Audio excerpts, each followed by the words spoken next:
Merci beaucoup.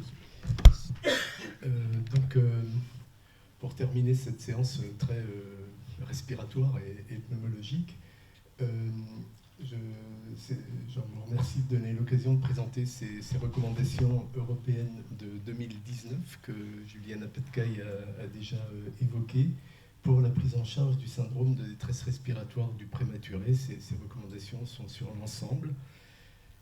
Je dois juste déclarer des liens d'intérêt.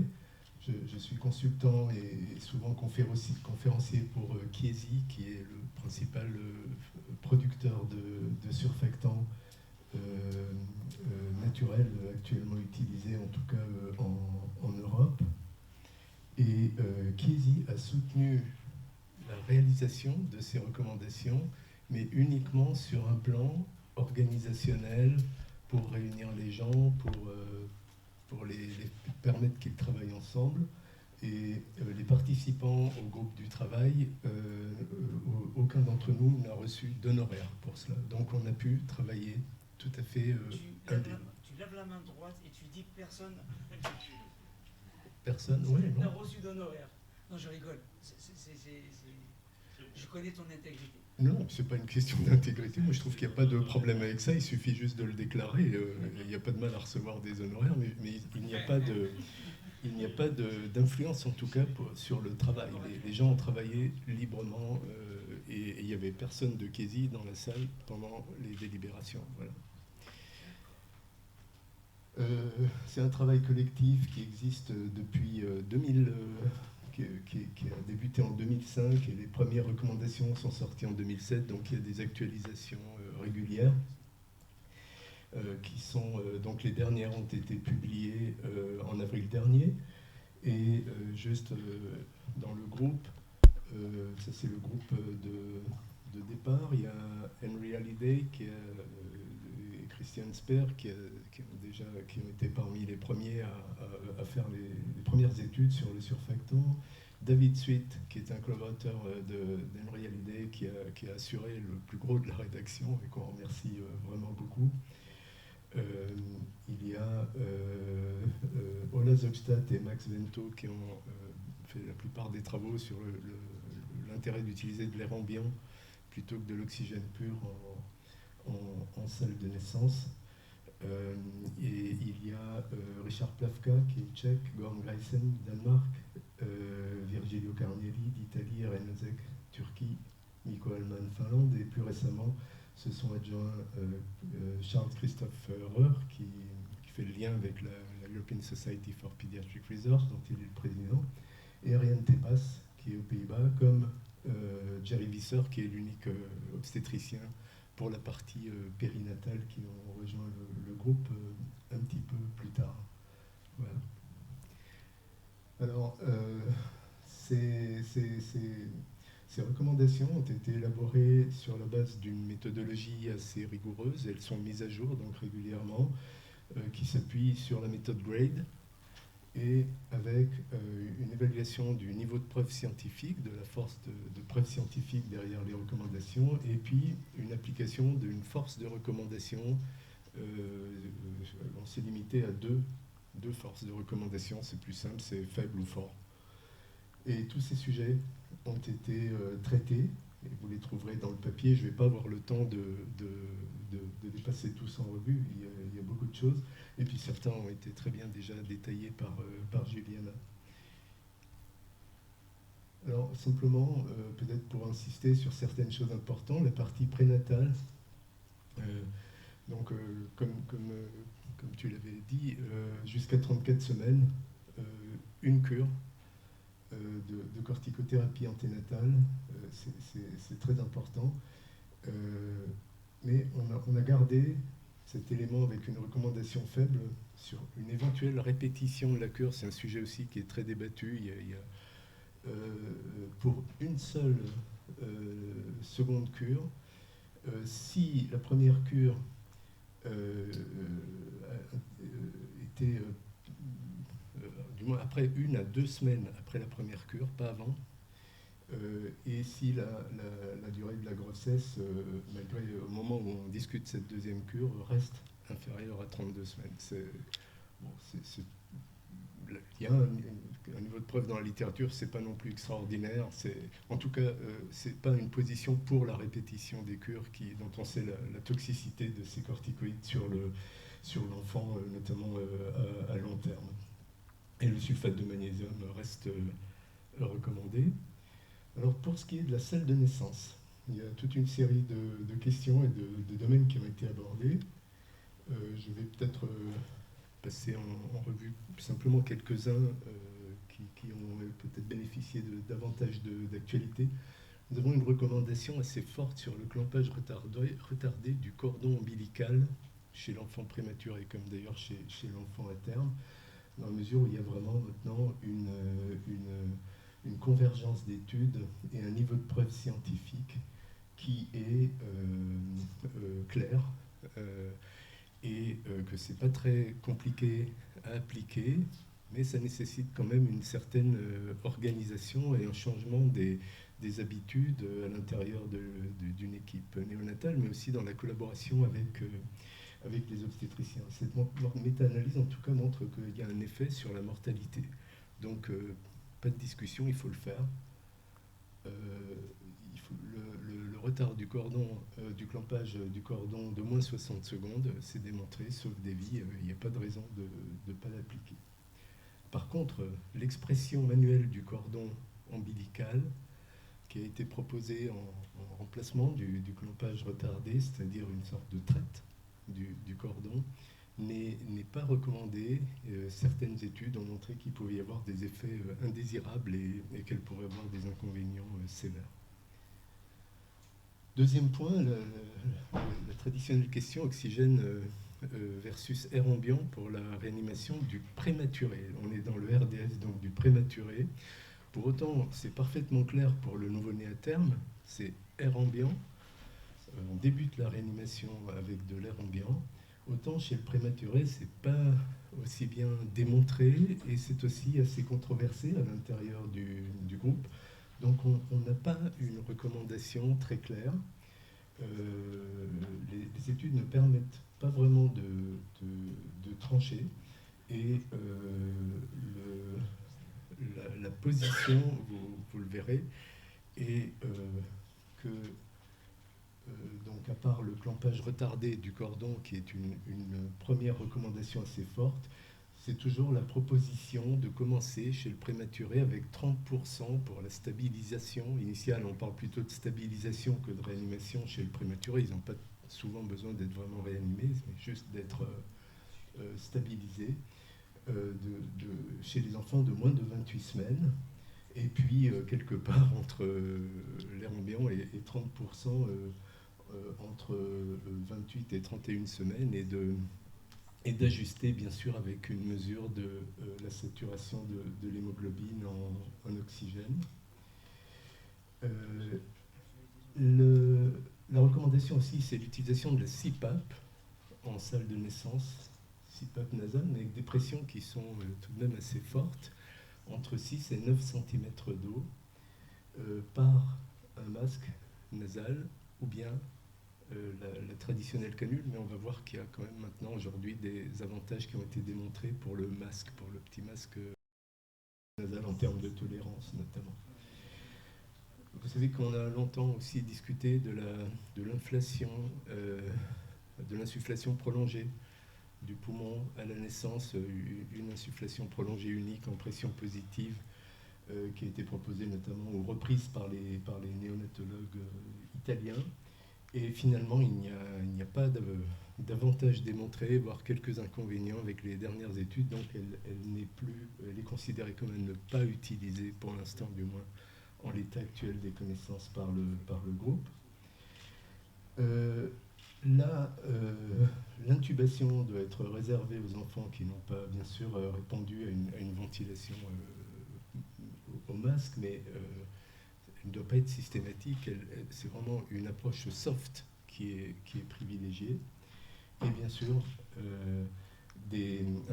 l'enveloppement dans un sac plastique des tout petits ou un film plastique qui permet d'éviter les pertes insensibles trop importantes, notamment en cas d'utilisation d'incubateurs ouverts, de tables de réanimation, est nécessaire chez les enfants de moins de 28 semaines, également pour favoriser le meilleur maintien de la température. Alors le surfactant, on vient d'en parler, plusieurs questions qui ont été posées. Le prophylactique, c'est abandonné actuellement depuis quelques années. Les modalités d'administration viennent d'être bien décrites, discutées. Quelle préparation, quand traiter, sédation, c'est des points qui ont déjà été abordés, donc je vais simplement résumer. Insure, ça reste une bonne approche. Intubation, surfactant et extubation, avec les avantages et les inconvénients que Juliana Patkai a bien décrits. Elle réduit les besoins de ventilation, elle réduit l'incidence de la dysplasie bronchopulmonaire. Et puis les méthodes type LISA ou MIST, elles étaient effectivement simplement considérées comme en cours d'évaluation dans les recommandations précédentes, dans l'édition précédente. Et dans cette édition, nous avons pris une position en faveur de cette approche, compte tenu de l'ensemble des études qui ont été produites entre-temps et d'un avantage que vous voyez ici, notamment sur cette méta-analyse, pour ce qui est des besoins en ventilation dans les 72 heures, avec un effet positif, et également pour le critère combiné décès ou dysplasie bronchopulmonaire à 36 semaines. Donc on préconise l'approche LISA. Il y a moins d'études pour l'approche MIST, c'est légèrement différent comme technique par rapport à Insure et bien sûr par rapport à la combinaison traditionnelle qui était l'intubation, le surfactant et la ventilation artificielle pour réduire en tout cas les besoins ventilatoires et le risque de dysplasie bronchopulmonaire. Probablement que c'est évidemment, comme ça vient d'être suggéré, pas forcément la technique elle-même qui fait la différence, mais le timing que ça permet dans la prise en charge des enfants. On sait en effet que plus on administre tôt le surfactant, et cette technique le permet plus facilement, plus on est effectif. Donc au total, pour le surfactant, on préconise un surfactant naturel pour l'instant, en l'état actuel des préparations disponibles, parce qu'il marche mieux. Je crois me souvenir que quelque part on préconisait 200 mg au lieu de 100. Une approche de early rescue plutôt que prophylactique est le standard, mais ça n'empêche pas de le donner dans la salle de naissance si c'est nécessaire, surtout si l'enfant doit être intubé de toute manière. Autant administrer le surfactant tout de suite. Le donner tôt et avec, alors ces critères sont proposés sur une base empirique. Il n'y a pas de niveau de preuve, il est faible en tout cas. Par exemple, de prendre comme critère une FiO2 au-dessus de 30%, sous CPAP à au moins 6 cm d'eau. Le porrectant a été démontré comme meilleur à 200 mg par kilo par rapport à 100 mg par rapport au béractant. Il y a une étude assez solide qui le démontre. C'est pas du tout une question là il n'y a pas eu je pense, de biais introduit dans cette prise de position. Donc une administration préférentielle par l'ISA qui est clairement recommandée. Donc c'est vraiment un changement, mais effectivement qui nécessite des formations. Ça peut se faire par la simulation aussi. C'est une habitude à prendre. L'ISA qui peut être très bien utilisée en salle de naissance également. Et alors, seconde ou troisième dose de surfactant, bien sûr, comme toujours. Alors après, se pose la question de quelle saturation d'oxygène viser une fois que la stabilisation initiale a été assurée. et on en a parlé un peu ce matin d'ailleurs.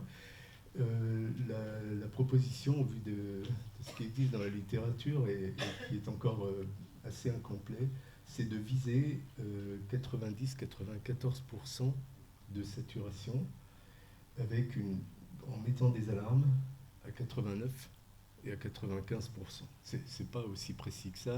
On connaît un peu les limites et les contradictions des essais qui sont disponibles sur ce sujet.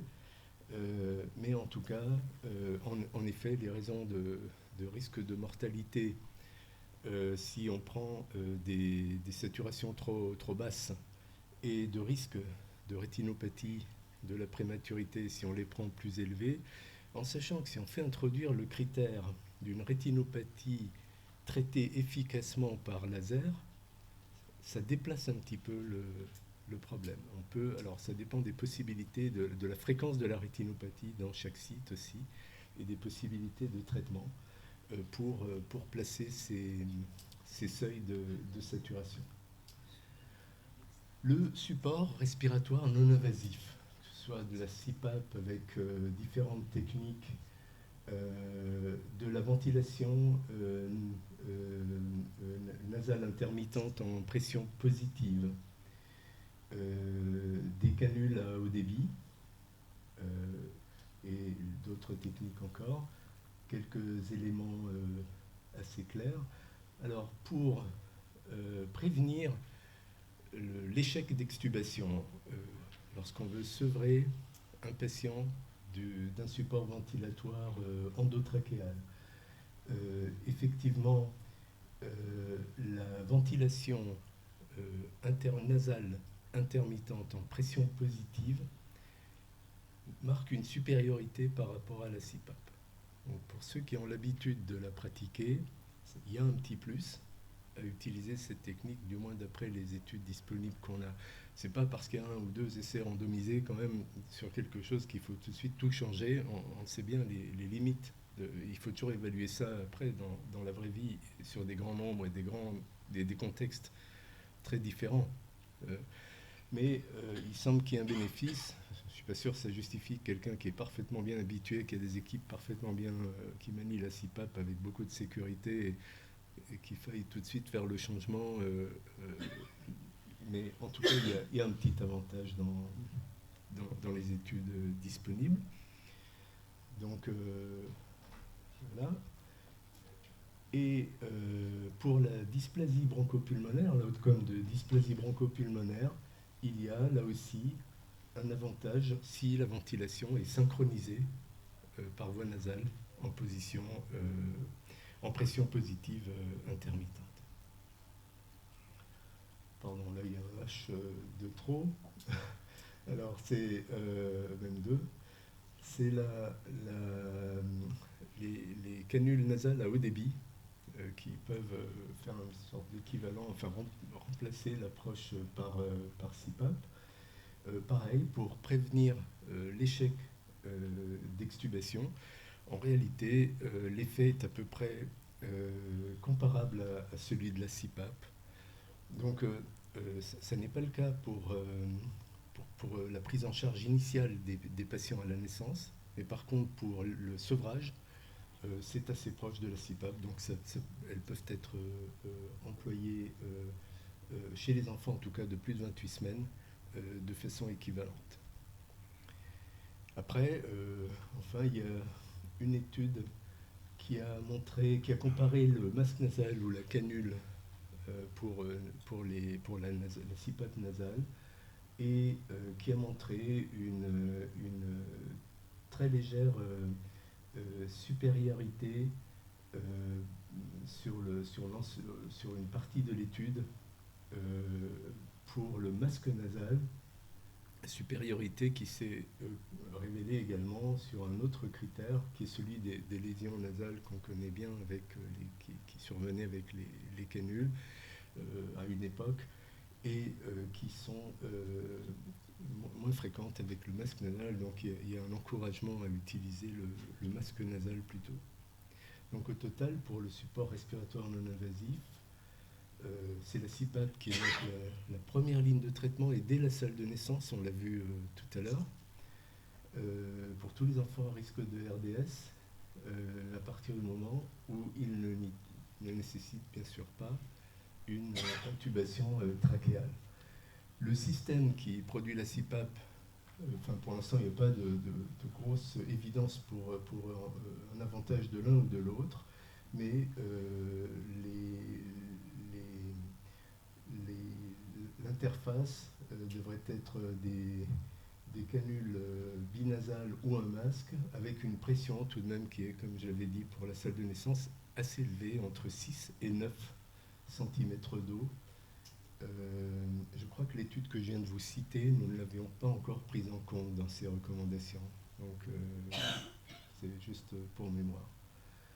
Alors, le management optimal, c'est CPAP avec Early Rescue Surfactant, c'est-à-dire pas systématique, pas prophylactique, mais tôt, si déjà on veut le donner. On pense que l'enfant en a besoin. La ventilation nasale en pression positive intermittente, surtout si elle est donnée par un respirateur plutôt qu'un système BiPAP, et si elle est synchronisée, peut réduire les échecs d'extubation. Et pendant ce sevrage, les canules à haut débit peuvent être utilisées comme une alternative à la CPAP pour le sevrage. Enfin, quand on passe on laisse le support non invasif, mais à la ventilation traditionnelle, artificielle, intratrachéale, à éviter autant que possible. Et si elle est nécessaire, minimiser sa durée en recourant à la ventilation nasale, à la CPAP, à la caféine et à une hypercapnie permissive, qui est quand même un gros sujet de débat avec nos collègues outre-Atlantique, qui c'est intubation, ventilation, normalisation de la PCO2 dans la plupart des centres encore. Et ça fait des durées de ventilation, des indications de ventilation artificielle qui n'ont rien à voir avec les nôtres. C'est vraiment radicalement différent. Et la question des stéroïdes postnatales qui vient d'être évoquée.